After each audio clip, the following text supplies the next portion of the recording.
Hello viewers, welcome back to our channel JollyGenz. இன்னைக்கு நம்ம சேனல்ல ஒரு சிம்பிளான கிராஃப்ட் வர்க் தாங்க பார்க்க போறோம். சோ வீடியோக்குள்ள போறதுக்கு முன்னாடி நீங்க நம்ம சேனலை புதுசா பார்க்கறீங்கன்னா மறக்காம Subscribe பண்ணிட்டு வீடியோ ஃபுல்லா பாருங்க. உங்களுக்கு இந்த வீடியோ பிடிச்சதுனா உங்க friends and familyயோட ஷேர் பண்ணுங்க. இப்போ வாங்க நம்ம எப்படி பண்றதுன்னு பார்த்திடலாம். பேப்பர் வாலெட் செய்யறதுக்கு ஃபர்ஸ்ட் உங்களுக்கு பிடிச்ச கலர்ல ஒரு பேப்பர் எடுத்துக்கோங்க. சுருக்கம் இல்லாம நீட்டா இருக்கணும் அந்த மாதிரி எடுத்துக்கோங்க. சோ இப்போ பேப்பரை ரெண்டா மடிக்கலாம். சென்டர்ல லைன் இம்ப்ரெஷன் கிடைக்கும், அதுதான் உங்களுக்கு ரெஃபரன்ஸ் லைன். ஸோ நல்லா நீட்டாக மடிச்சுக்கோங்க. ஸோ இப்போ இந்த ரெஃபரன்ஸ் லைனை வச்சுட்டு அப்படியே பின்னாடி திருப்பிக்கோங்க.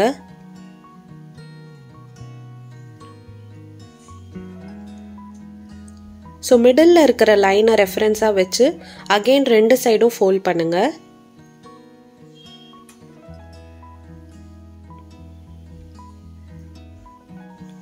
ஸோ இப்போ நமக்கு left side and right side ரெண்டு சைட்லேயுமே ஒரு ரெஃபரன்ஸ் லைன் கிடைக்கும்.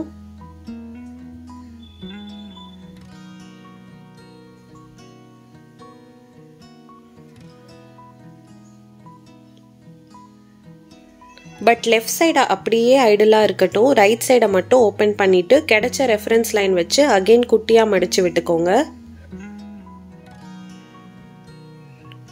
ஸோ ஒரு டைம் மடிச்சாச்சு, இப்போ அகெயின் சேம் சைஸ்க்கு குட்டியாக மடிங்க.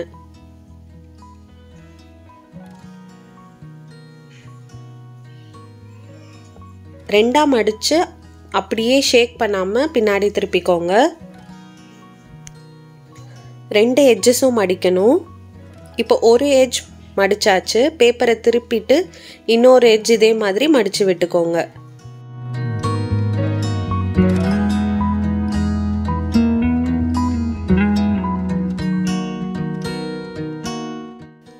ரெண்டு சைடு எட்ஜும் பார்த்தீங்கன்னா பேப்பர் மடிச்சது ஒரு சின்னதாக இருக்கும், இன்னொரு இடம் பெருசாக இருக்கும்.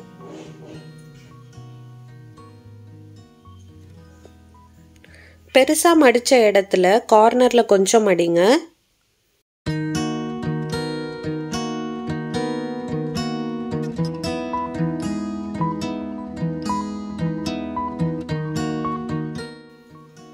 இந்த சின்னதாக இருக்கிற இடத்துல நம்ம மடிக்க வேண்டாம். பேப்பர் அனதர் சைடுக்கு திருப்பி அதே மாதிரி பெரிய இடமா இருக்கிறதுல கார்னர்ல ஃபோல்ட் பண்ணி விட்டுக்கோங்க.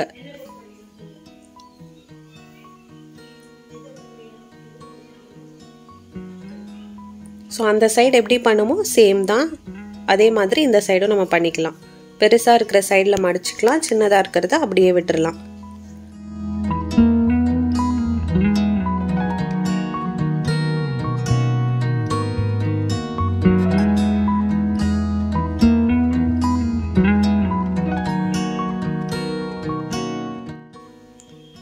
இப்போ நம்மளுடைய பேப்பர் வாலெட் ஹாஃப் கம்ப்ளீட் பண்ணியாச்சு.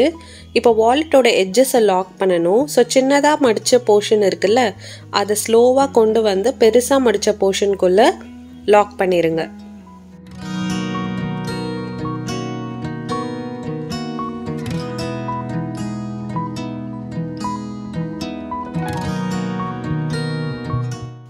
ஸோ அதே மாதிரி இன்னொரு சைடும் லாக் பண்ணிக்கோங்க. பேப்பர் சுருங்காமல் நீட்டாக பார்த்துக்கோங்க. ஸோ அப்போ தான் நம்மளுடைய வாலெட் பர்ஃபெக்டாக கிடைக்கும். ஸோ இப்போ நம்ம லிக்விட் கம் இருக்கும்ல, ஸோ அதை எடுத்து கொஞ்சமாக இங்கே அப்ளை பண்ணிக்கலாம்.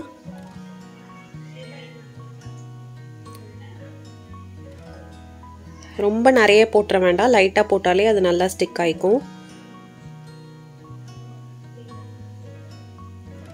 ஸோ ஃபர்ஸ்ட் டைம் கிராஃப்ட் பண்ணுறீங்கன்னா பேசிக்ஸை ஃபாலோ பண்ணுங்கள். அதாவது கம் பாட்டில் யூஸ் பண்ணியாச்சு அப்படின்னா அதை ப்ராப்பராக க்ளோஸ் பண்ணிக்கோங்க, பிகாஸ் அது ஸ்லிப் ஆகி நம்மளுடைய கிராஃப்டை கெடுக்க வாய்ப்பு இருக்குது. ஸோ இதெல்லாம் சின்ன சின்ன டிப்ஸ் நம்ம கிராஃப்ட் செய்யும் போது.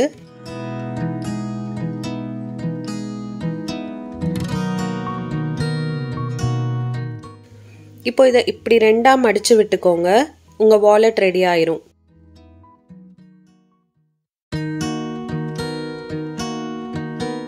இப்போ டாப்பில் ஓப்பன் பண்ணிங்கன்னா ஒரு ஸ்பேஸ் கிடைக்கும், அந்த ஸ்பேஸில் நீங்கள் மணி வச்சுக்கலாம். இந்த வாலெட்டில் புது கரன்சி எல்லாமே வச்சுக்கிற அளவுக்கு சைஸ் கரெக்டாக இருக்கும். ஸோ சாம்பிளுக்கு ஒரு 100 rupees நோட் வச்சு காட்டுறேன். ஸோ இதே மாதிரி நீங்கள் எல்லா நோட்ஸுமே வச்சுக்கலாம். ரொம்பவே சிம்பிள் அண்ட் ஈஸியான கிராஃப்ட் ரெடி பண்ணிக்கலாம். ஸோ உங்களுக்கு இந்த வீடியோ பிடிச்சிருக்கும்னு நினைக்கிறோம். இதே மாதிரி நீங்களும் வீட்டில் ட்ரை பண்ணி பாருங்கள். எப்படி வந்துச்சு அப்படின்றத எங்களோட கமெண்ட்ஸில் ஷேர் பண்ணுங்கள். தேங்க்ஸ் ஃபார் வாட்சிங். ஸோ இந்த சம்மர் வெக்கேஷனில் உங்கள் குழந்தைங்களை எங்கேஜிங்காக வச்சுக்கிறதுக்கு இந்த மாதிரியான கிராஃப்டிங் ஐடியாஸ் ரொம்பவே யூஸ்ஃபுல்லாக இருக்கும். ஸோ கண்டிப்பாக ட்ரை பண்ணி பாருங்கள்.